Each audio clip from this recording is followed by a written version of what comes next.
Next question आपसे पूछा गया है कि मध्यकालीन सूफियों में सबसे धनी सूफी थे। फटाफट आंसर दे दीजिए। करेक्ट आंसर क्या हो जाएगा मेरे प्यारे मित्र? कहा क्या गया मध्यकालीन सूफियों में से सबसे धनी सूफी इनमें से कौन से हो जाएंगे? सही आंसर हो जाएगा शेख बहाउद्दीन जकारिया। करेक्ट आंसर क्या हो जाएगा यहाँ पर आपका ऑप्शन डी। अगला है आपके सामने। देखो आज आपको क्वेश्चन थोड़ा टफ लग रहा होगा, मुझे पता है गाइस, आज ही आपका थोड़ा कठिन क्वेश्चन है, ठीक है। लेकिन ये मतलब नहीं है कि कठिन है गाइस तो आप इसका आंसर ही ना जानो, लगभग जानते तो होंगे ही। किस वर्ष भारत एक प्रभुत्व संपन्न प्रजातांत्रिक गणराज्य बना? इसका आंसर आप सब बता दो। देखो आप यहाँ पर ध्यान दो मेरे प्यारे भाई, कहा क्या गया गणराज्य। यहाँ पर जो सही आंसर हो जाएगा किस वर्ष भारत एक प्रभुत्व संपन्न गणराज्य बना, सही आंसर यहाँ पर हो जाएगा आपका 1950 में। करेक्ट आंसर क्या हो जाएगा हमारे प्यारे भाई 1950 में। सही आंसर होगा आपका ऑप्शन नंबर डी। अगला है कि संविधान के किस अनुच्छेद के अंतर्गत केंद्र सरकार राज्य सरकारों को निर्देश दे सकती है? मेरे प्यारे भाई देखो यह क्वेश्चन आपका थोड़ा टिपिकल क्वेश्चन है और इम्पोर्टेंट है। कहा क्या गया आपसे कि संविधान के किस अनुच्छेद के अंतर्गत केंद्र सरकार राज्य सरकारों को निर्देश दे सकती है? इसका जो सही आंसर हो जाएगा हमारे प्यारे भाई वह हो जाएगा अनुच्छेद 256 के तहत। अनुच्छेद 256 के तहत गाइस जो केंद्र सरकार है ये राज्य सरकार को निर्देश दे सकती है। सही आंसर हो जाएगा हमारे प्यारे भाई यहाँ पर आपका ऑप्शन ए। अगला है कि भारत के संविधान के अनुसार भारतीय नागरिकों के मूल कर्तव्य निम्नलिखित में से क्या है? अब यहाँ पर आपको गाइस से नीचे कुछ ऑप्शन दिए गए हैं, इसका आंसर आपको बताना है। देखो गाइस मैं आज ज़्यादा एक्सप्लेन नहीं कर रहा हूँ और गाइस टाइम ज़्यादा नहीं है, क्वेश्चन भी ज़्यादा है, तो इसीलिए गाइस मैं एक्सप्लेन नहीं कर रहा हूँ, ठीक है। जो एक्सप्लेन करने लायक रहेगा मैं वो कर दूंगा। देखो मूल कर्तव्य हमारा क्या है, राष्ट्रगान हो या फिर ध्वज हो उसका गाइस हम सम्मान करें। वैज्ञानिक प्रवृत्ति का विकास, राष्ट्रीय एवं सांस्कृतिक विरासत का संरक्षण एवं परीक्षण। ये गाइस जो तीनों लिखे गए ना ये गाइस तीनों के तीनों हमारे फंडामेंटल राइट्स हो जाएंगे मेरे प्यारे भाई, ये हमारे मूल कर्तव्य हो जाएंगे। कहने का मतलब है हमारे प्यारे भाई यहाँ पर आपका ऑप्शन डी जो है ये बिल्कुल परफेक्ट आंसर हो जाएगा। अगला है कि भारतीय संविधान के अनुच्छेद 123 के तहत अध्यादेशों को जारी करने की शक्ति निम्नलिखित में से किसके पास है? यहाँ पर आप नीचे ऑप्शन देख लो, लोकसभा अध्यक्ष, राज्यसभा के सभापति, राष्ट्रपति या फिर महान्यायवादी। कहा क्या गया थोड़ा सा गाइस आप समझो। कहा क्या गया कि भारतीय संविधान के अनुच्छेद 123 के तहत अध्यादेशों को जारी करने की शक्ति निम्नलिखित में से किसके पास है? सही आंसर होगा हमारे प्यारे भाई इसका वह हो जाएगा राष्ट्रपति के पास। किसके पास है? राष्ट्रपति के पास। करेक्ट आंसर क्या हो जाएगा यहाँ पर आपका ऑप्शन सी। अगला है कि सौर मंडल का वाहितम ग्रह कौन सा है? मेरे प्यारे भाई देखो अब मैं आपको यहाँ पर एक बात बता दूंगा, इसकी मैंने सौर मंडल से गाइस मैंने एक वीडियो आपको बनाया था बहुत दिन पहले गाइस, लगभग हो चुके होंगे 4-5 महीने। लेकिन कहा जाए गाइस वो गाइस आप वीडियो देख लोगे ना तो कोई भी आपका सौर मंडल से संबंधित क्वेश्चन नहीं छूटेगा। अब आप सोच रहे होंगे कि मैं इसको वो वीडियो मिलेगी कहाँ? मेरे प्यारे भाई क्लास खत्म होने के बाद मैं उस वीडियो की लिंक टेलीग्राम पर दे दूंगा, आप देख लीजिएगा, या फिर इस वीडियो के डिस्क्रिप्शन में भी वो लिंक आपको मिल जाएगी। हालांकि गाइस अभी तो वो लिंक अपलोड नहीं है लेकिन आप देख लीजिएगा, ठीक है। देखो सौरमंडल का वायतम ग्रह कौन सा है मेरे प्यारे भाई, इसका जो सही आंसर हो जाएगा वो हो जाएगा नेपच्यून। करेक्ट आंसर क्या हो जाएगा यहाँ पर आपका ऑप्शन सी। अगला है कि निम्नलिखित में से कौन एक गर्म सागरीय धारा है? मेरे प्यारे भाई गर्म सागरीय धारा, अब देखो यह क्वेश्चन आपका बहुत ही इंपॉर्टेंट है। सही आंसर होगा पूर्व ऑस्ट्रेलियाई धारा। सही आंसर क्या हो जाएगा यहाँ पर आपका ऑप्शन नंबर ए। जो भी प्यारे भाई बहन प्यारे मित्र ऑप्शन ए बता रहे हैं बिल्कुल सही आंसर हो जाएगा। अगला है आपके सामने कि विश्व में गेहूं का सबसे बड़ा निर्यातक देश है। इसका आंसर आप सब प्यारे भाई बहन बताएंगे। करेक्ट आंसर क्या हो जाएगा? विश्व में गेहूं का सबसे बड़ा निर्यातक देश, जो इसका सही आंसर हो जाएगा वो हो जाएगा हमारे प्यारे भाई रूस। करेक्ट आंसर क्या हो जाएगा? रूस। रूस जो है हमारे प्यारे मित्र ये गेहूं का सबसे बड़ा निर्यातक देश हो जाएगा। अगला है कि कोंकण तट जो है ये कहाँ से कहाँ तक विस्तृत है। फटाफट आंसर दे दो, फटाफट, गलती ना करो, फटाफट आंसर दो। देखो मेरे प्यारे भाई, जो कोंकण तट है ये गोवा से दमन व दीव तक है। सही आंसर क्या होगा यहाँ पर आपका ऑप्शन नंबर सी, गोवा से दमन तक है। सही आंसर क्या हो जाएगा यहाँ पर आपका ऑप्शन नंबर सी। जो भी प्यारे भाई बहन प्यारे मित्र ऑप्शन सी बता रहे हैं बिल्कुल परफेक्ट होगा। अगला आपके सामने देखो, ये गाइस यहाँ पर थोड़ा आपको स्पष्ट नहीं दिख रहा होगा, मैं आपको बता दूं, ये लिखा है यहाँ पर 2 और यहाँ पर ये लिखा है OCT मतलब अक्टूबर, ये लिखा है 1959। ठीक है, लिखा है 2 अक्टूबर 1959 को भारत में पंचायती राज का शुभारंभ निम्नलिखित में से कहाँ पर किया गया था। आज बहुत ही कठिन क्वेश्चन है, बता दो। देखो 2 अक्टूबर 1959 को भारत में पंचायती राज का शुभारंभ जो है हमारे प्यारे भाई, यह राजस्थान के नागौर से शुरू किया गया। सही आंसर क्या हो जाएगा यहाँ पर आपका ऑप्शन नंबर ए, राजस्थान के नागौर से। सही आंसर होगा हमारे प्यारे मित्र ऑप्शन नंबर ए। अभी हम फिजिक्स के भी क्वेश्चंस को कवर करेंगे गाइस, आप उसको लेकर के चिंता बिल्कुल भी ना करें।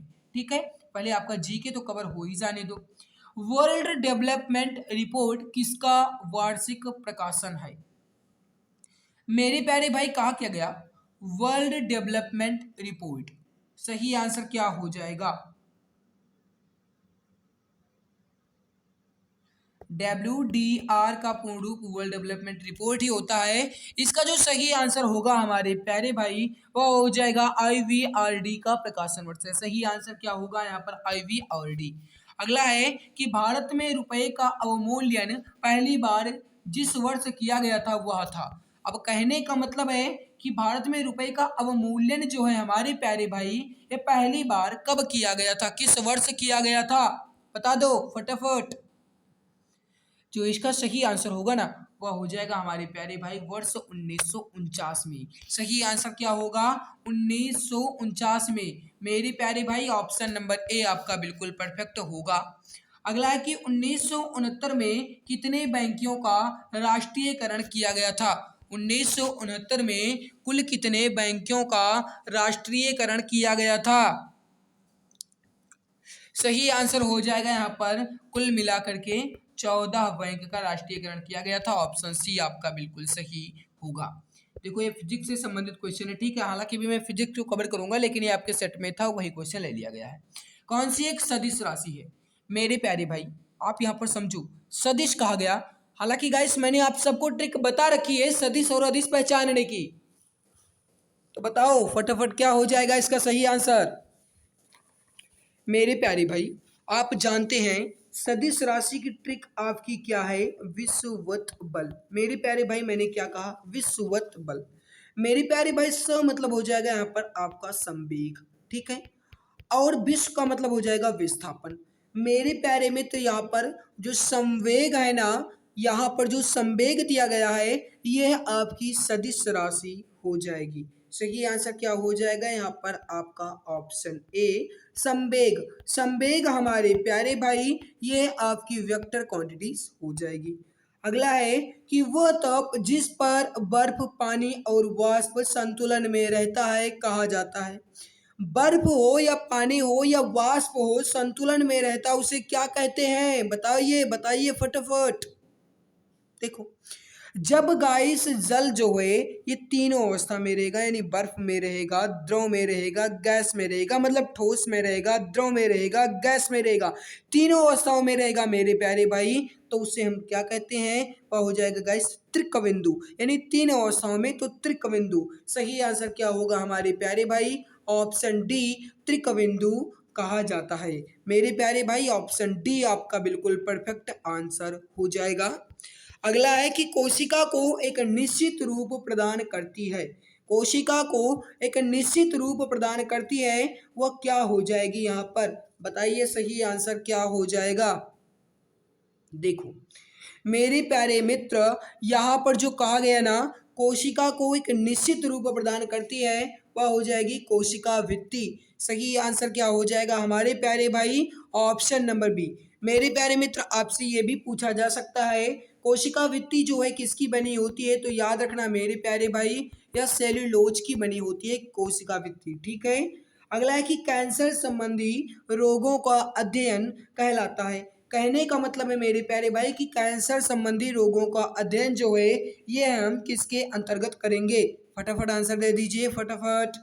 देखो इसका सही आंसर हो जाएगा मेरे प्यारे भाई ओंकोलॉजी के अंतर्गत। सही आंसर क्या हो जाएगा यहाँ पर आपका ऑप्शन नंबर सी, ओंकोलॉजी के अंतर्गत हम कैंसर संबंधी रोगों का अध्ययन करते हैं। सही आंसर होगा हमारे प्यारे भाई यहाँ पर आपका ऑप्शन नंबर सी। अगला है कि निम्नलिखित में से कौन सा देश अंतर्राष्ट्रीय क्रिकेट नहीं खेलता है। लगभग आप गाइस क्रिकेट भी देखते होंगे और आप जानते हैं कि कौन सी टीम कब कहाँ रहती है, किस देश की टीम उसमें खेलती है। तो मेरे प्यारे भाई क्रिकेट में तो आप माहिर होंगे ही, बता दो। हालांकि गाइस क्रिकेट ज़्यादा ना देखो, अगर क्रिकेट देखते रहोगे तो पढ़ाई में मन नहीं लगेगा। हालांकि आप देखो, मैं ये नहीं कहता हूँ ना देखो, लेकिन मेरे प्यारे भाई देखना का भी कुछ लिमिट होता है, तो आप लिमिट पर देखो। देखो इसमें मेरे प्यारे भाई जापान जो है हमारे प्यारे भाई, जापान जो है ये आज तक कभी भी अंतर्राष्ट्रीय क्रिकेट में शामिल नहीं हुआ है। सही आंसर क्या हो जाएगा यहाँ पर आपका option number A. Option number A आपका बिल्कुल परफेक्ट आंसर हो जाएगा। तो यहाँ पर मेरे प्यारे मित्र हमने जीके के क्वेश्चंस को कवर कर लिया है। अब हम बढ़ते हैं फिजिक्स क्वेश्चंस की तरफ, लेकिन उससे पहले मैं आप सब से एक बार रिक्वेस्ट करता हूं। मैंने जीके जब तक आप सबको बताया है तब तक मैंने एक बार भी नहीं कहा। इसका कारण ये है कि मैं देखना चाहता था कि बिना कहे कौन कौन प्यारे मित्र लाइक कर देते हैं, लेकिन गाइस आप इतने, अब क्या कहें गाइस, आप मानकर चलो कि लाइक करने की कुछ भी आपके अंदर चाहत भी नहीं है। मेरे प्यारे मित्र अगर मैं आपके लिए मेहनत करता हूँ, आपके लिए पूरी जी जान लगाता हूँ, आप देख रहे होंगे मेरे प्यारे भाई आज आपकी समय से क्लास नहीं हुई फिर भी मैं आपकी क्लास ले रहा हूँ गाइस। इसका कारण क्या है, वो इसका एक ही कारण है, जो हमारा टारगेट है आप सबको गाइस सिलेक्शन दिलवाना, आपकी एक सीट पक्की करवाना। तो मेरे प्यारे भाई अगर मैं आपके लिए मेहनत करता हूं तो आप सबका भी फर्ज बनता है कि कम से कम आप क्लास को तो लाइक कर ही दिया करो। लाइक करने में आपका कुछ नहीं जाएगा, अगर लाइक करने में आपका कुछ जाता तो मैं खुद ब खुद नहीं कहता गाइस कि आप क्लास को लाइक कर दो। तो मेरे प्यारे भाई अगर लगता है कि मैं आपके लिए मेहनत करता हूं, अगर लगता है कि इस बार आपकी एक सीट पक्की हो जाएगी, तो सभी प्यारे भाई बहन फटाफट क्लास को दिल की गहराई से लाइक कर देंगे। जो चैनल पर पहली बार आए हैं वह चैनल को सब्सक्राइब भी कर लेंगे, ताकि आने वाली हर लाइव क्लास की नोटिफिकेशन आपको मिला करे। फिजिक्स में फर्स्ट क्वेश्चन, बल के समीकरण में एफ किसके बराबर है। ये गाइस मैंने आपको ये जो क्वेश्चन है आपका, ये गाइस लगभग मैंने आज ही आपका दूसरी बार क्वेश्चन लिया है। बहुत दिन पहले मैंने गाइस ये आपका क्वेश्चन लिया था। अब देखो आप जानते हैं कि जो गाइस न्यूटन का द्वितीय नियम है, जिसे गाइस आप कहते हो न्यूटन के द्वितीय नियम यानी एफ बराबर एम ए, इसी से गाइस आपका एफ यानी कि बल की गाइस परिभाषा निकलती है।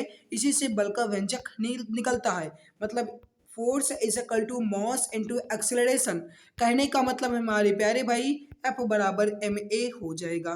ठीक है, यहाँ पर जो u प्लस ए टी लिखा गया है मेरे प्यारे भाई, ये गति का प्रथम समीकरण होता है। ठीक है, v बराबर u प्लस ए टी, ये होता है गति का प्रथम समीकरण। ठीक है, ये आप mgh जानते ही होंगे मेरे प्यारे भाई। ये हो जाएगी आपकी पोटेंशियल एनर्जी मतलब स्थितिज ऊर्जा। एम बी गाइस आपकी हो जाएगी 1/2 mv², मतलब ये हो जाएगी आपकी काइनेटिक एनर्जी। अगला आपके सामने संवेग की इकाई क्या है। अब देखो मेरे प्यारे भाई कहा क्या गया आपसे, संवेग। मेरे प्यारे मित्र याद रखना इसका जो सही आंसर हो जाएगा। हाँ, तो अगला क्वेश्चन आपसे क्या गया है, संवेग की इकाई क्या है। संवेग मतलब मेरे प्यारे भाई हुआ संवेग। सम मतलब हो जाएगा मेरे प्यारे भाई संगति, मतलब हो जाएगा द्रव्यमान और वेग। अब आप जानते होंगे मेरे प्यारे भाई द्रव्यमान का मात्रक क्या होता है किलोग्राम, और वेग का मात्रक क्या होता है मेरे प्यारे भाई मीटर प्रति सेकेंड। अब मेरे प्यारे मित्र यहाँ पर आप देखो संवेग मतलब हो जाएगा द्रव्यमान गुणे वेग। द्रव्यमान का मात्रक होता है किलोग्राम और वेग का मात्रक होता है मेरे प्यारे भाई मीटर प्रति सेकेंड। आप इस सेकंड को ऊपर लेकर जाएंगे तो सेकंड इनवर्स हो जाएगा, मतलब किलोग्राम मीटर सेकंड इनवर्स। कहने का मतलब है हमारे प्यारे भाई यहाँ पर जो ऑप्शन नंबर बी दिया गया है यही आपका लॉक हो जाएगा। जो भी प्यारे मित्र प्यारे भाई बहन ऑप्शन बी बता रहे हैं बिल्कुल परफेक्ट आंसर हो जाएगा। नेक्स्ट क्वेश्चन आपके सामने कि किस सिद्धांत या नियम के आधार पर वस्तुएं पानी में तैरती हैं। गाइस मैंने आपका ये जो क्वेश्चन है ना, गाइस मैं बहुत ही इंपॉर्टेंट अपने हिसाब से समझता हूँ। अब आपको इंपॉर्टेंट लगे ना लगे मुझे इससे मतलब नहीं है, लेकिन मैं इतना जरूर कहूँगा ये क्वेश्चन आपका इंपॉर्टेंट है। ये बात आप समझना मेरे प्यारे भाई। किस सिद्धांत या नियम के आधार पर वस्तुएं पानी में तैरती हैं, उसे हम कहते हैं मेरे प्यारे भाई आर्किमिडीज सिद्धांत, या फिर जिन्हें आप कहते हो मेरे प्यारे भाई उत्प्लवन का नियम। आर्किमिडीज का सिद्धांत कहा जाए या फिर उत्प्लवन का नियम कहा जाए, बात एक ही है। सही आंसर क्या होगा मेरे प्यारे भाई, यहाँ पर आपका option number D. Next question आपके सामने कि निम्न में से किस राशि का मान स्थान बदलने पर भी परिवर्तित नहीं होता। मेरे प्यारे भाई कहा क्या गया, निम्न में से किस राशि का मान स्थान बदलने पर भी परिवर्तित नहीं होगा, उसमें कोई भी चेंजेस नहीं आएंगे। वो हो जाएगा हमारे प्यारे भाई यहाँ पर आपका द्रव्यमान का। सही आंसर क्या हो जाएगा यहाँ पर आपका ऑप्शन नंबर ए द्रव्यमान। ठीक है, मैं फटाफट गाइस आपके हर एक क्वेश्चन को कवर करवा देता हूँ। समय हमारे पास बहुत ही आज कम है, इसीलिए गाइस मैं आपको फटाफट यहाँ पर करवा रहा हूँ। अगला है कि जब एक नाविक आगे की दिशा में कूदता है तब नाव पीछे की तरफ हट जाती है। यह उदाहरण जो है ये न्यूटन के कौन से नियम को दर्शाता है। मेरे प्यारे भाई थोड़ा सा समझो, कहा क्या गया, एक नाविक है जो गाइस नाव को चलाता है, उसे कहते हैं नाविक। और जब वह नाव से किनारे पर गाइस नाव से जब वह तट पर कूदता है तब उसकी जो नाव है ये पीछे की ओर गाइस से थोड़ा हट जाती है, तो उस पर न्यूटन का कौन सा नियम लागू होगा। मेरे प्यारे भाई अगर वह मतलब जो नाविक है वह अपनी नाव पर बल लगाएगा तो नाव भी उस नाविक पर बल लगाएगी, जिससे वह गैस आगे की ओर चला जाता है। मतलब इस पर क्रिया प्रतिक्रिया का कार्य हुआ। कहने का मतलब हमारे प्यारे भाई गति का थर्ड लॉ या फिर गैस गति का तीसरा नियम यानी कि मोशन ऑफ थर्ड लॉ यहाँ पर आपका बिल्कुल सही आंसर हो जाएगा। जो भी प्यारे मित्र प्यारे भाई बहन ऑप्शन सी बताए हैं बिल्कुल परफेक्ट होगा। अगला है आपके सामने कि जब तक किसी पिंड पर असंतुलित बल लागू किया जाता है तब तक इसकी फिर डैश है में निरंतर परिवर्तन होता रहता है। मेरे प्यारे भाई कहा क्या गया है आपसे यहाँ पर थोड़ा समझो। जब तक किसी पिंड पर असंतुलित बल लागू किया जाता है, मतलब कोई पिंड है गाइस उस पर असंतुलित बल लागू किया जाएगा तब तक उसमें क्या परिवर्तन होता है, उसके द्रव्यमान में निरंतर परिवर्तन होता रहता है, आकृति में परिवर्तन होता रहेगा, चाल में परिवर्तन होता रहेगा, भार में परिवर्तन होता रहेगा। ना तो इसमें द्रव्यमान में कुछ परिवर्तन होगा और ना ही उसकी आकृति में ना ही उसके भार में। मेरे प्यारे भाई पिंड के चाल में निरंतर परिवर्तन होता रहेगा जब तक उस पर असंतुलित बल लगता रहेगा। कहने का मतलब है यहाँ पर आपका ऑप्शन सी चाल बिल्कुल परफेक्ट आंसर हो जाएगा। अगला है कि एक वस्तु का संवेग नियत है। कहने का मतलब मेरे प्यारे भाई देखो, एक वस्तु का संवेग नियत है तब निम्न में से कौन सी राशि नियत होगी। कहा क्या गया आपसे मेरे प्यारे भाई, कोई वस्तु है उसका संवेग नियत है, मतलब गाइस वो समान है या बराबर है, तो उसका उसमें कौन सी राशि गाइस नियत हो जाएगी। समवेग मतलब मैंने आपको बताया द्रव्यमान गुणे वेग, मतलब द्रव्यमान गाइस अगर बराबर तो उसका वेग भी बराबर, मतलब समवेग गाइस बराबर तो उसका वेग भी बराबर। उस गाइस उसकी जो मोमेंटम है अगर वह इक्वल टू है तो गाइस वो उसकी वेलोसिटी भी बराबर ही होगी। कहने का मतलब मेरे प्यारे भाई यहाँ पर आपका ऑप्शन नंबर बी बिल्कुल परफेक्ट होगा। वेग यहाँ पर आपका बिल्कुल सही आंसर हो जाएगा। अगला है कि संवेग के जड़त्व आगु, थोड़ा सा गाइस यहाँ पे मैंने गलती कर दी। देखो संवेग के आघूर्ण को कहा जाता है, कहा क्या गया मेरे प्यारे भाई, संवेग के आघूर्ण को क्या कहा जाएगा, टर्की ऑफ मोमेंट। बताइए इसका सही आंसर क्या हो जाएगा मेरे प्यारे भाई, उसे कहते हैं कोणीय संवेग। सही आंसर क्या हो जाएगा यहाँ पर आपका ऑप्शन वी कोणीय संवेग। कहने का मतलब हमारे प्यारे भाई ऑप्शन बी आपका बिल्कुल सही हो जाएगा। अगला है कि बल युग्म उत्पन्न करता है। बल युग्म जो है मेरे प्यारे भाई यह कौन सी गति उत्पन्न करेगा। सही आंसर हो जाएगा यहाँ पर आपका बल युग्म जो है हमारे प्यारे भाई यह शुद्ध घूर्णन गति उत्पन्न करता है। करेक्ट आंसर क्या हो जाएगा यहाँ पर आपका ऑप्शन नंबर बी। जो भी प्यारे भाई बहन ऑप्शन बी बताए हैं बिल्कुल परफेक्ट होगा। अगला है कि निम्न में से किससे ऊर्जा सीधी ही प्राप्त होती है। कहने का मतलब मेरे प्यारे भाई इसमें हमें ऊर्जा जो है ये सीधे किससे प्राप्त होती है। अंतरिक्ष ऊर्जा मिलती है, बताइए समुद्र से ऊर्जा मिलती है, बताइए वायुमंडल से आपको ऊर्जा मिलती है, नहीं मिलती ना। तो कहने का मतलब है हमारे प्यारे भाई सूर्य ही है एक जो हमें ऊर्जा देता है। करेक्ट आंसर क्या हो जाएगा? कहा क्या गया आपसे सीधी ऊर्जा, ठीक है। वैसे तो गाइस अगर कहा जाए समुद्र से, तो समुद्र से जल ऊर्जा आपकी निकल जाएगी मेरे प्यारे भाई, ठीक है। तो यहाँ पर गाइस आपसे कहा गया सीधी ऊर्जा, मतलब उसमें कुछ भी परिवर्तन ना हो मेरे प्यारे मित्र, ठीक है। तो उसे कहा जाता है सीधी ऊर्जा, मतलब यहाँ पर सूर्य जो है गाइस इससे हमें सीधी ऊर्जा प्राप्त होती है। अगला है कि मैदान की अपेक्षा रेगिस्तान की रात अधिक ठंडी होती है, आखिर क्यों? अब इसका आंसर आप सब बता दो। करेक्ट आंसर क्या हो जाएगा? मैदान की अपेक्षा रेगिस्तान की रात अधिक ठंडी होती है, आखिर क्यों? सही आंसर हो जाएगा मेरे प्यारे भाई कि जो बालू होता है मेरे प्यारे भाई, ये जितने जल्दी गर्म होता है उतनी ही जल्दी ठंडा भी होता है। समझ गए होंगे। आप जानते हैं मेरे प्यारे मित्र कि रेगिस्तानी के क्षेत्रों में मेरे प्यारे भाई दिनों में ज़्यादा गर्मी होती है, लेकिन रात में गाइस जो रातें होती हैं वो थोड़ी ठंडी होती हैं। इसका कारण ये है कि रेगिस्तानी क्षेत्र में गाइस बालू या फिर रेत अधिक होते हैं, और बालू जितनी जल्दी गर्म होता है वह उतनी ही जल्दी ठंडा भी होता है। इसी के गाइस वहाँ पर रातें जो है ये अधिक ठंडी होती हैं। करेक्ट आंसर क्या हो जाएगा यहाँ पर? आपका ऑप्शन नंबर बी। जो भी प्यारे भाई बहन, जो भी मेरे प्यारे मित्र अभी तक क्लास को लाइक नहीं किए हैं, मैं क्लास को लाइक कर देंगे। इतने स्वार्थी ना बनो मेरे प्यारे भाई कि आप क्लास को देख करके चले जाओ। फ्री में आप क्लास देखते हो, फ्री में आपको पीडीएफ मिलती है। मैं आपके लिए जितनी मदद करता हूँ सब कुछ मैं आपके लिए फ्री करता हूँ। तो आप सबकी जिम्मेदारी है, आप सबका भी फर्ज है कि कम से कम आप क्लास को तो लाइक कर ही दिया करो। तो जो भी अभी तक क्लास को लाइक नहीं किए हैं वह क्लास को लाइक कर देंगे। अगला है कि ऊष्मा विकिरणों की गति जो है यह किसके बराबर होती है? मेरे प्यारे भाई ऊष्मा विकिरण की जो गति है हमारे प्यारे भाई, यह प्रकाश के बराबर होती है। याद रखना यहाँ पर आपका ऑप्शन बी जो है ये बिल्कुल परफेक्ट आंसर होगा। संघनन क्या है मेरे प्यारे भाई? कहा क्या गया आपसे? संघनन। मेरे प्यारे मित्र वाष्प का द्रव में परिवर्तन। कहा क्या गया? वाष्प का द्रव में परिवर्तन। अगर मेरे प्यारे भाई ये कहा जाता कि द्रव का वाष्प में परिवर्तन, तब वो हो जाता आपका वाष्पीकरण।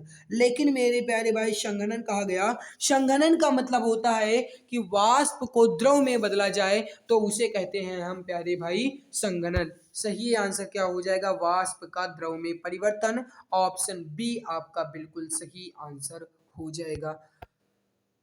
अगला क्वेश्चन आपके सामने है कि दाब बढ़ने पर बर्फ का गलनांक। मेरे प्यारे भाई अगर दाब बढ़ाया जाता है तो बर्फ का गलनांक घटेगा। याद रखना, अगर दाब बढ़ाया जाता है तो बर्फ का गलनांक जो है ये घटेगा। याद रखना मेरे प्यारे भाई, ठीक है। इसका सही आंसर क्या हो जाएगा? घटता है। ए आंसर आपका बिल्कुल परफेक्ट आंसर हो जाएगा। अगला है कि बॉयल के नियम का सूत्र क्या है? इसका आंसर आप सभी प्यारे भाई बहन फटाफट बता दो। करेक्ट आंसर क्या हो जाएगा? बॉयल के नियम का सूत्र क्या है? मेरे प्यारे मित्र याद रखना, बॉयल के नियम का सूत्र जो है मेरे प्यारे भाई वह ये होता है कि V जो है वह गाइस 1/p के व्युत्क्रमानुपाती क्रमानुपाती होगा। मेरे प्यारे भाई सही आंसर क्या हो जाएगा यहाँ पर? आपका ऑप्शन डी। ये जो है मेरे प्यारे भाई लिखा गया है V और अनुक्रमानुपाती 1/p, ये जो है हमारे प्यारे भाई या बॉयल के नियम का सूत्र है। सही आंसर होगा आपका ऑप्शन डी। अगला है ऊष्मा गति का प्रथम नियम किस अवधारणा की पुष्टि करता है?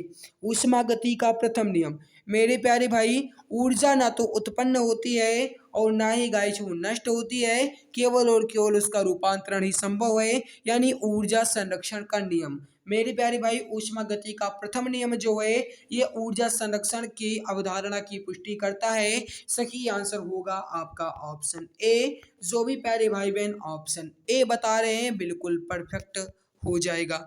अगला है कि निम्न में से किसमें सबसे कम ऊष्मारोधी है? मेरे प्यारे भाई सबसे कम ऊष्मारोधी इसमें कौन सा होगा? हवा में गाइस ऊष्मा, पत्थर में ऊष्मा और कांच में ऊष्मा अधिक होगी, लेकिन मेरे प्यारे भाई जो एल्यूमिनियम लिखा गया है, एल्यूमिनियम ये गाइस जो है ये सबसे कम ऊष्मा रोधी हो जाएगा। करेक्ट आंसर क्या हो जाएगा यहाँ पर? आपका ऑप्शन ए। मेरे प्यारे मित्र आपसे ये भी पूछा जा सकता है एल्यूमिनियम का अयस्क क्या है? तो याद रखना ये गाइस मैं आपको इसलिए बता रहा हूँ, ठीक है। ये मैंने देखा कई बार पूछा गया, तो याद रखना एल्यूमिनियम का अयस्क है मेरे प्यारे भाई बॉक्साइट, याद रखना, ठीक है। एल्यूमिनियम का अयस्क बॉक्साइट है। अगला आपके सामने, काले वस्त्रों के मुकाबले श्वेत वस्त्र शीतल क्यों होते हैं? या फिर मेरे प्यारे भाई आपसे ये भी पूछा जा सकता है, घुमा फिरा कर क्वेश्चन पूछे जा सकते हैं। आपसे ये भी पूछा जा सकता है कि गर्मियों के दिनों में हम सफ़ेद वस्त्र को अधिक क्यों पहनते हैं, या फिर गर्मियों के दिनों में जो सफ़ेद वस्त्र होते हैं ये ज़्यादा गाइस सूटेबल होते हैं, आखिर क्यों? ये भी आपसे पूछा जा सकता है, ठीक है। रंगीन वस्त्रों के मुकाबले सफ़ेद वस्त्र अधिकतर क्यों पहने जाते हैं?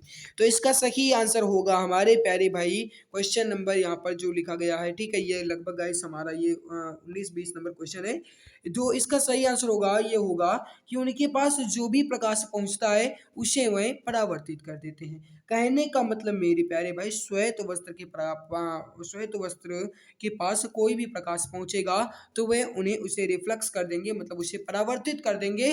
तो इसीलिए गाइस हमें शीतल वो महसूस होते हैं, ठंडक महसूस होते हैं। सही आंसर होगा हमारे प्यारे भाई यहाँ पर आपका ऑप्शन बी। अगला है कि निम्नलिखित पदार्थों में से किसके लिए ताप में वृद्धि से प्रतिरोध कम हो जाता? किसके लिए ताप में वृद्धि से, मेरे प्यारे भाई ताप में वृद्धि से उसका प्रतिरोध कम हो जाएगा? सही आंसर हो जाएगा हमारे प्यारे भाई शुद्ध सिलिकॉन। सही आंसर क्या होगा? शुद्ध सिलिकॉन का प्रतिरोध कम हो जाता है उसके ताप में वृद्धि करने से। अगला आपके सामने, जब किसी मोटे कांच के गिलास में गर्म द्रव डाला जाए तो वह कड़क जाता है, आखिर क्यों? क्योंकि कांच में क्या परिवर्तन है? देखो मेरे प्यारे भाई, कोई भी मोटा कांच का गिलास है उसमें गर्म द्रव, मतलब गाइस कोई गर्म, जैसे पानी ही मान लो गाइस, अगर गर्म उसमें डाला जाएगा तो वह कड़क हो जाता है। इसका कारण ये है भाई गाइस कि वह ऊष्मा का कुचालक होता है, ठीक है। जब गर्म डाला जाएगा तो निश्चित है कि उसमें ऊष्मा होगी, तो वो ऊष्मा का कुचालक होता है। इसीलिए मेरे प्यारे भाई वह केवल और केवल भीतरी पृष्ठ ही प्रसार करता है। सही आंसर क्या हो जाएगा यहाँ पर आपका ऑप्शन बी। जो भी प्यारे भाई बहन ऑप्शन बी बता रहे हैं बिल्कुल परफेक्ट होगा। अगला है कि जब कोई गैस कम दाब वाले क्षेत्र में फैलती है तो उसका तापमान कैसा होगा? कहा क्या गया मेरे प्यारे भाई, जब कोई गैस कम दाब वाली, मतलब ये है मेरे प्यारे मित्र। अब आपसे ये भी पूछा जा सकता है कि गैस पर अगर दाब कम लगता है तो उसमें क्या परिवर्तन होगा, उसके तापमान में क्या परिवर्तन होगा? अरे ये गाइस आप समझते होंगे, जब उसका दाब कम होगा तो निश्चित हो उसका तापमान भी तो कम होगा, मतलब तापमान भी उसका तो घटेगा। सही आंसर क्या होगा आपका ऑप्शन बी, तापमान भी घटता है। सही आंसर क्या होगा हमारे प्यारे भाई? ऑप्शन नंबर बी आपका बिल्कुल सही होगा। अगला है कि थर्मोस्कोप का आविष्कार किसने किया? मेरे प्यारे भाई थर्मोस्कोप का आविष्कार किसने किया? फटाफट आंसर दे दो सभी प्यारे भाई। करेक्ट आंसर क्या हो जाएगा? जल्दी जल्दी आंसर दीजिए सभी। सही आंसर हो जाएगा गैलीलियो गैलीली के द्वारा। सही आंसर होगा हमारे प्यारे भाई यहाँ पर आपका ऑप्शन नंबर ए, थर्मोस्कोप का आविष्कार गैलीलियो गैलीली के द्वारा किया गया, ठीक है। कॉपरनिकस जो है मेरे प्यारे भाई, इन्होंने सौर प्रणाली की खोज की थी। कैपुलेट गाइस आप जानते होंगे ग्रहों की गति का नियम। आइजैक न्यूटन के बारे में तो आप जानते हैं, बहुत ही ज़्यादा परिचित है ये। अगला है प्रत्यावर्ती राशियों के धनात्मक व ऋणात्मक मानों के एक पूर्ण सेट क्या कहलाते हैं? मेरे प्यारे भाई कहा क्या गया आपसे, प्रत्यावर्ती राशियों के धनात्मक और ऋणात्मक मानों यानी कि धनात्मक मान और ऋणात्मक मान, इसका एक पूर्ण सेट जो है या क्या कहलाता है मेरे प्यारे भाई? स्प्रिल यानी कि चक्र कहलाता है। ऑप्शन नंबर डी आपका बिल्कुल सही आंसर होगा। जो भी प्यारे भाई बहन ऑप्शन डी बता रहे हैं बिल्कुल परफेक्ट आंसर हो जाएगा। तो मेरे प्यारे मित्र यहाँ पर हमने जीके और साइंस के क्वेश्चंस को कंप्लीट कर लिया। आई होप आपको हमारी मेहनत अच्छी लगी होगी। अगर अच्छी लगी है तो सभी प्यारे भाई बहन क्लास को दिल से लाइक कर देंगे। अब मैं नहीं कहूँगा, अगर आपकी इच्छा है तो लाइक कर दो, अगर लगता है कि मैं मेहनत कर रहा हूँ तो लाइक कर दो, अगर नहीं लगता है तो ना करो, कोई भी जबरदस्ती नहीं है। जो चैनल पर पहली बार है मैं चैनल को सब्सक्राइब कर लेंगे। क्लास की पीडीएफ जो है वो आपको हमारे टेलीग्राम चैनल एग्जाम गुरुजी बाय एबी सब पे मिल जाएगी, आप टेलीग्राम पर जाकर के देख लीजिएगा, ठीक है। तो बस आपकी क्लास यहीं पर समाप्त कर देंगे गाइस, टाइम बहुत ही कम है हमारे पास, फिर भी गाइस मैं आपकी क्लास आज ले लिया हूँ, ठीक है। तो आज की क्लास में बस इतना ही, मिलते हैं दूसरी नई क्लास में, तब तक के लिए बहुत बहुत धन्यवाद आप सभी का। जय हिंद। एक बार फिर से आप सभी का तहे दिल से हार्दिक स्वागत है उत्तर प्रदेश पुलिस भर्ती 2022 असिस्टेंट ऑपरेटर या फिर हेड ऑपरेटर की आपकी जीके प्लस साइंस की बेहतरीन क्लास स्टार्ट हो चुकी है। मेरे प्यारे भाई, आज मैं आप सभी से क्षमा मांग रहा हूं क्योंकि गाइस आज आपकी क्लास जो है समय से नहीं हो पाई है। मैं आपको बता दूं मेरे प्यारे भाई, आपकी ये क्लास जो है ये 7:30 बजे शुरू हो जाती है, लेकिन आज मुझे किसी आवश्यक कार्य की वजह से गाइस ये आपकी क्लास में 7:30 बजे नहीं ले पाया। इसके लिए आप सब हमारे प्यारे भाई बहन हमें क्षमा कर दीजिएगा गाइस। लेकिन मैं आपको यहाँ पर बता दूं, मैं आपकी डेली क्लास ले रहा हूँ। आप सब जानते होंगे मेरे प्यारे भाई, आपकी डेली क्लास होती है और केवल एक ही टारगेट है, जो भी प्यारे भाई बहन जुड़े हैं ना, सबका मैं सिलेक्शन करवा दूं, सबको वर्दी पहना दूं। मेरे प्यारे मित्र, आज क्लास नंबर 75 है। इसके पहले हमने कितनी क्लास कंप्लीट कर ली? 74। और कुछ ऐसे प्यारे भाई हैं कि जो 74 क्लास तक देख भी चुके हैं, हर एक क्लास को लगातार देख रहे हैं। मेरे प्यारे भाई, आप कोई भी क्लास मिस न कीजिए, बेहतरीन क्लास डेली आपकी होती है। तो चलिए आज की इस बेहतरीन क्लास की ओर बढ़ते हैं। पानी को बर्फ में बदलने में वक्त लगता है, ढले हुए सूरज को निकलने में वक्त लगता है। थोड़ा धीरज रख, थोड़ा और जोर लगाता रहे, किस्मत की जंग लगे दरवाजे को खुलने में वक्त लगता है। समझ गए होंगे मेरे प्यारे भाई, पानी को बर्फ में बदलने में वक्त लगता है। मेरे प्यारे भाई, कहने का मतलब ये है कि अगर आप अभी से मेहनत कर रहे हो अपने एक वर्दी के लिए, तो ये बात आप जानते हैं कि 3-3.5 महीने के बाद आपको गाइस वर्दी मिल जाएगी। कहने का मतलब है आपका एग्जाम हो जाएगा। एग्जाम हो गया तो कंफर्म आपका गाइस वर्दी पक्की है। एग्जाम आपका बेहतर होना चाहिए, इसीलिए मेरे प्यारे भाई लिखा गया। और आई होप आपको ये मोटिवेशन लाइन बहुत ही अच्छी लग रही होगी और ये आपके अंदर गाइस ये आग जला देने वाले के काम कर रही होगी। यहाँ पर आप देखो, पानी को बर्फ में बदलने में वक्त लगता है, ढले हुए सूरज को निकलने में वक्त लगता है। थोड़ा धीरज रख, थोड़ा और जोर लगाता रहे, किस्मत के जंग लगे दरवाजे को खुलने में वक्त लगता है। मेरे प्यारे भाई, आइए इसी आशा इसी उम्मीद जोश के साथ बढ़ते हैं क्लास की तरफ। फर्स्ट क्वेश्चन आपके सामने, यहाँ पर आप बताइए इसका सही आंसर क्या होगा। क्वेश्चन आपके सामने क्या है? हड़प्पा कालीन स्थलों में अभी तक किस धातु की प्राप्ति नहीं हुई है? कहने का मतलब मेरे प्यारे भाई, हड़प्पा कालीन स्थल से अभी तक इसमें से किस धातु की गाइस प्राप्ति नहीं हुई है? तो बताइए इसका परफेक्ट आंसर क्या हो जाएगा हमारे प्यारे भाई। देखो, हड़प्पा कालीन स्थलों में अभी तक किस धातु की प्राप्ति नहीं हुई? लोहा मेरे प्यारे भाई, ठीक है। यह क्वेश्चन आपका जो है ना, ये बहुत ज्यादा इंपॉर्टेंट है मेरे प्यारे भाई, इसका स्क्रीनशॉट आप ले लीजिएगा। इसका सही आंसर क्या होगा? आपका ऑप्शन डी। गाइस, ये तांबा जो है सबसे पहले मिला, आप सब जानते हैं। स्वर्ण भी मिला, चांदी भी मिला, लेकिन मेरे प्यारे भाई जो यहाँ पर आयरन या फिर लोहा है, ये अभी तक इसकी खोज यहाँ पर नहीं हो पाई है हड़प्पा कालीन स्थल से, ठीक है। ये बात यहाँ पर कहा गया है। अगला आपके सामने बता दो इसका आंसर क्या हो जाएगा। क्वेश्चन है, सन 1857 में किसने इलाहाबाद को आपातकालीन मुख्यालय बनाया था? मेरे प्यारे भाई, थोड़ा सा आप समझो, थोड़ा आपको ये क्वेश्चन टफ लग रहा होगा, लेकिन हमारे हिसाब से लगभग सभी जानते होंगे। तो बताइए परफेक्ट आंसर क्या हो जाएगा। मेरे प्यारे मित्र, क्लास थोड़ी लंबी हो सकते हैं आपकी, लेकिन मैं आपको बता दूं बेहतरीन क्लास आपकी होनी, ठीक है। आज बहुत ही बेहतरीन क्लास होनी है। इसके अलावा मैं आपको बता दूं मेरे प्यारे भाई कि यहाँ पर आज लगभग आपके कहा जाए तो गाइस 50 से अधिक क्वेश्चन है, ठीक है। तो आप फटाफट आंसर दीजिए ताकि मैं जल्दी कवर कर सकूं। तो 1857 में गाइस इलाहाबाद को आपातकालीन मुख्यालय बनाया था किसने? सही आंसर हो जाएगा लॉर्ड कैनिंग। करेक्ट आंसर क्या होगा हमारे प्यारे भाई? Lord Canning. सही आंसर क्या हो जाएगा यहाँ पर? आपका ऑप्शन नंबर ए। अगला है कि दास्तान ए अमीर हमजा का चित्रांकन किसके द्वारा किया गया? इसका आंसर आप बताइए। मेरे प्यारे भाई, कल आपकी क्लास हुई थी जो जीके साइंस की, उसमें कुछ गाइस पता नहीं किस नाम से गाइस एक बच्चे ने कमेंट किया कि इजी क्वेश्चन पढ़ा रहे हो। तो मेरे प्यारे भाई देखो, किसी दिन आपका इजी क्वेश्चन आ जाता है तो किसी दिन आपका टफ लेवल क्वेश्चन रहता है। मेरे प्यारे भाई, जितने भी आपके क्वेश्चंस पूछे गए हैं ना, मैं वही क्वेश्चन आपके लिए लेकर आता हूँ। इसके अलावा आपका प्रैक्टिस सेट में जो क्वेश्चन क्रमानुसार रहता है, मैं वही क्वेश्चन आपके लिए लेकर आता हूँ। चाहे आपको ईजी लगे या आपको गाइस मॉडरेट लेवल लगे, मुझे उससे कुछ भी मतलब नहीं है, ठीक है। देखो, दास्तान-ए अमीर हमजा का चित्रांकन मेरे प्यारे भाई किसके द्वारा किया गया? अब्दुस समद के द्वारा। सही आंसर क्या हो जाएगा यहाँ पर? आपका ऑप्शन नंबर ए।